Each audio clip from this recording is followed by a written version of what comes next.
నీ పితరులైన అబ్రహాము, ఇస్సాకు, యాకోబులకు ఆయన ప్రమాణం చేసిన దేశములో మీరు నివసించినట్లు యెహోవాయే నీ ప్రాణమునకును నీ దీర్ఘాయుష్యునకును మూలమై ఉన్నాడు.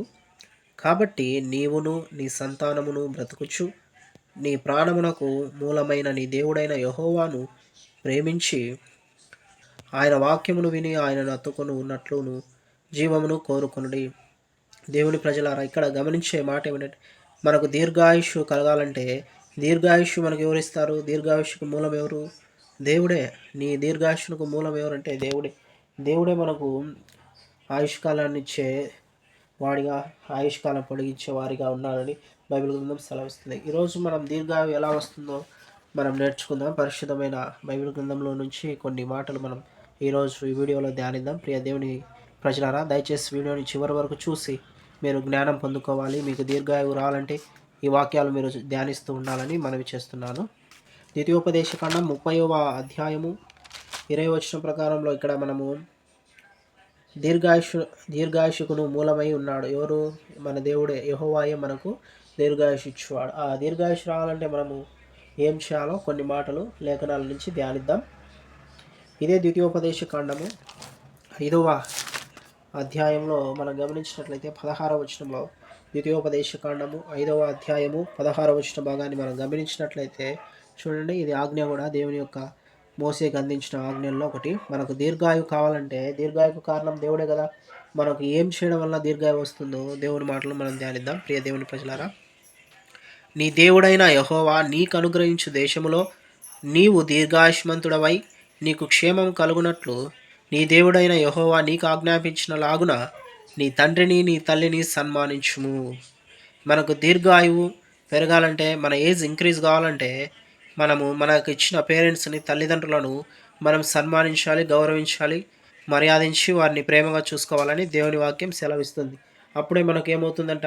దీర్ఘాయువు, క్షేమం కలుగుతుందని దేవుడైన యెహోవా మనకు తెలుపుచున్నాడు. ప్రియ దేవుని ప్రజలారా, అలాగే ఇదే ద్వితీయోపదేశకాండము 4వ అధ్యాయము మనం 40వ వచన భాగాన్ని కూడా గమనించినట్లయితే చూడండి. ఇదే ద్వితీయోపదేశకాండము 4వ అధ్యాయము 40వ వచన భాగంలో కూడా దేవుడు మనకు దీర్ఘాయువు గురించి చక్కగా మాట్లాడుచున్నాడు ఇక్కడ.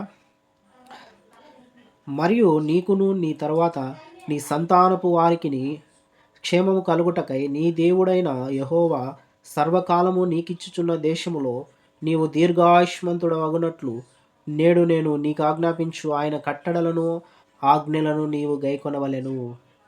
మనము మొదటగా తల్లిదండ్రులు ఏం చేయాలి? సన్మానించాలి.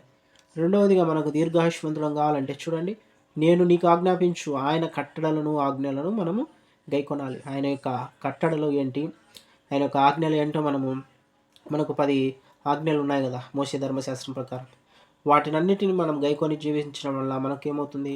క్షేమం కలుగుతుంది, మనకు దీర్ఘాయుష్మంతులం అవుతామని దేవుని వాక్యం సెలవిస్తుంది. ప్రియ దేవుని ప్రజలారా, అలాగే ఇదే ద్వితీయోపదేశకాండం 5వ అధ్యాయం 33వ వచనాన్ని కూడా మనం గమనించినట్లయితే మనకు దీర్ఘాయువు ఎలా వస్తుందో ఇక్కడ చూడగలం. ద్వితీయోపదేశకాండము 5వ అధ్యాయము ఇక్కడ చూడండి, 33వ వచన భాగాన్ని చూడండి. కాబట్టి మీరు కుడికే గాని ఎడమకే గాని తిరగక మీ దేవుడైన యెహోవా ఆజ్ఞాపించినట్లు చేయుటకు జాగ్రత్త పడవలెను. మీరు స్వాధీనపరచుకొనబోవు దేశములో మీరు జీవించుచు మేలు కలిగి దీర్ఘాయుష్మంతులగునట్లు మీ దేవుడైన యెహోవా మీకు ఆజ్ఞాపించిన మార్గములన్నిటిలో నడుచుకొనవలెను. ప్రియ దేవుని ప్రజలారా, ఇక్కడ దేవుడు మనతో ఏం చెప్తున్నాడండి? ఆయన మార్గంలో నడచడం వలన మనకేమొస్తుంది? ఆయుష్ పెరుగుతుందని దేవుని మాటలు సెలవిస్తున్నాయి. మొదటగా మనం తల్లిదండ్రులని ఏం చేయాలి? సన్మానించాలి. రెండవదిగా ఆయన కట్టడలను ఆజ్ఞలను మనము ఏం చేయాలి? ఆయన కట్టడలను ఆజ్ఞలను మనం గైకొని వాటి ద్వారా మనం జీవించడం వలన మనకు దీర్ఘాయుషు వస్తుందని దేవుని మాటలు సెలవిస్తున్నాయి. ఇక్కడ ఆయన ఆజ్ఞాపించిన మీ దేవుడైన యెహోవా మీకు ఆజ్ఞాపించిన మార్గం అన్నిటిలో నడుచుకొనవలెను. మనం ఆయన మార్గంలో నడుచుకొనుట వలన మనకు ఏమొస్తుందండి? దీర్ఘాయువు వస్తుందండి. మనం ట్యాబ్లెట్లు వాడో లేదా లోకంలో రకరకాల కెమికల్స్తో తయారైన వాటితో మనం వాడడం వల్ల మనకేం రాదు. కానీ మనం దీర్ఘాయుష్మంతులం కావాలంటే దేవుని మార్గాన్ని మనం అనుసరించాలి. ఆయన త్రోవలో మనము నడవాలని దేవుని వాక్యం సెలవిస్తుంది. ప్రియ దేవుని జనులారా, ఇదే ద్వితీయోపదేశ కాండంలో మనకు దీర్ఘాయు గురించి 17వ అధ్యాయంలో మనం చూడగలం. దేవుడు 17వ దీర్ఘాయు గురించి ద్వితీయోపదేశ కాండం 17వ అధ్యాయము ఇక్కడ చూడండి. గమనించే మాట ఏమంటే, మనం 19 నుంచి 22 వచనాల వరకు చదువుకున్నట్లయితే మనము దీర్ఘాయుష్మంతులు కావాలంటే వాక్యాన్ని చదవాలి, తర్వాత దాన్ని అనుసరించాలి. అంటే దాన్ని వాక్యాన్ని మనం ఏం చేయాలి, బైబిల్ రీడ్ చేసి దాన్ని ఫాలో చేయడం వల్ల మనకు దీర్ఘాయు వస్తుందని ఈ మాటలు మనకు తెలుపుచున్నాయి. చదువుతాను, వినండి ఒకసారి. అది అతని యొద్ద ఉండవలేను, తన రాజ్యమందు తానును తన కుమారులను ఇశ్రాయేలు మధ్యను దీర్ఘాయుష్మంతులగుటకై తాను తన సహోదరుల మీద గర్వించి ఈ ధర్మమును విడిచిపెట్టి కుడికి గాని ఎడమకు గాని తాను తొలగక యుండునట్లు తన దేవుడైన యెహోవాకు భయపడి ఈ ధర్మశాస్త్ర వాక్యములన్నిటినీ ఈ కట్టడలను అనుసరించి నేర్చుకొనుటకు అతడు తాను బ్రతుకు దినములన్నటను ఆ గ్రంథమును చదువుచుండవలెను.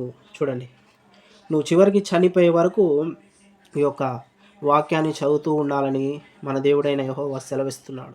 ఆయన వాక్యానికి మనం మొదటగా భయపడాలి, ఆయన వాక్యాన్ని చదవాలి. అనుసరించడం వలన మనకు దీర్ఘాయువు కలుగుతుంది. ప్రియ దేవుని ప్రజలారా, దేవుని మాటలు ఎంతో అమూల్యమైన. చాలామంది దేవుణ్ణి విసర్జించి చెడు మార్గంలో నడిచి చెడు వాటిని అనుసరించి వారు మరణిస్తున్నారు త్వరగా. దేవుడు వారికి ఇచ్చిన ఆయుష్కాలాన్ని చేతులారా వారే వ్యర్థమైన వాటి వలన పోగొట్టుకుంటున్నారని దేవుని వాక్యం సెలవిస్తుంది.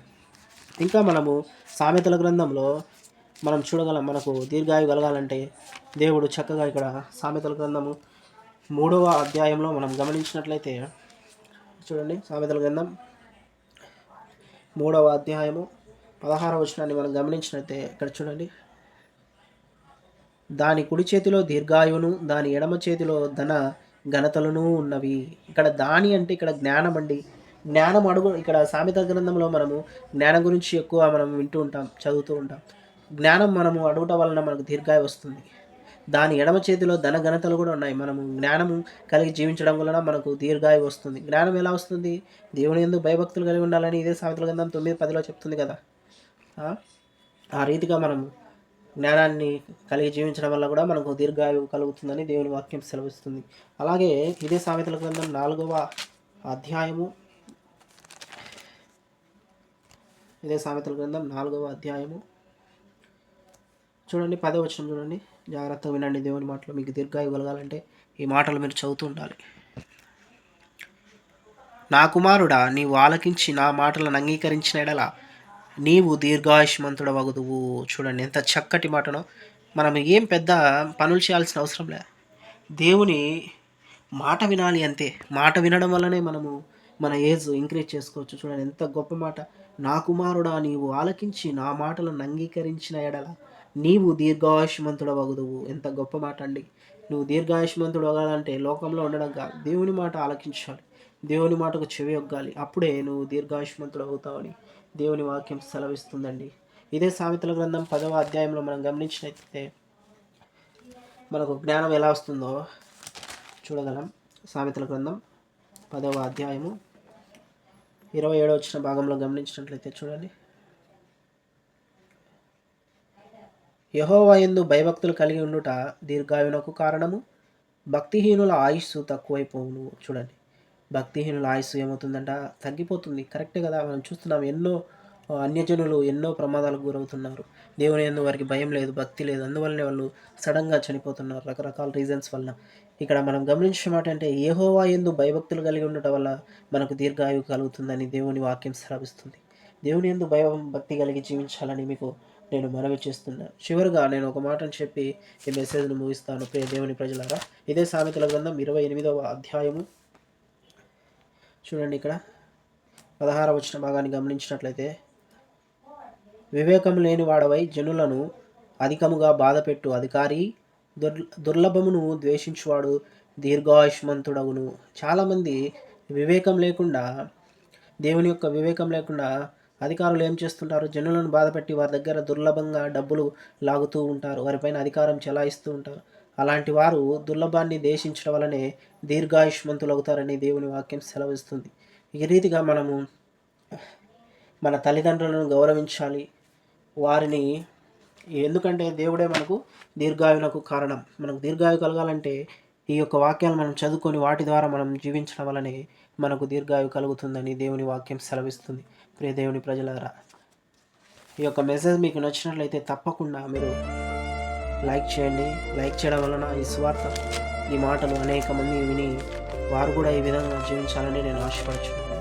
దేవుడు అలాంటి దీర్ఘాయువును ఈ వీడియో చూస్తున్న మీకు, ఈ వీడియో దేవుని మాటలు పంచుతున్న నాకును దేవుడు అనుగ్రహించుగాక. ఆమె. Thank you. God bless you.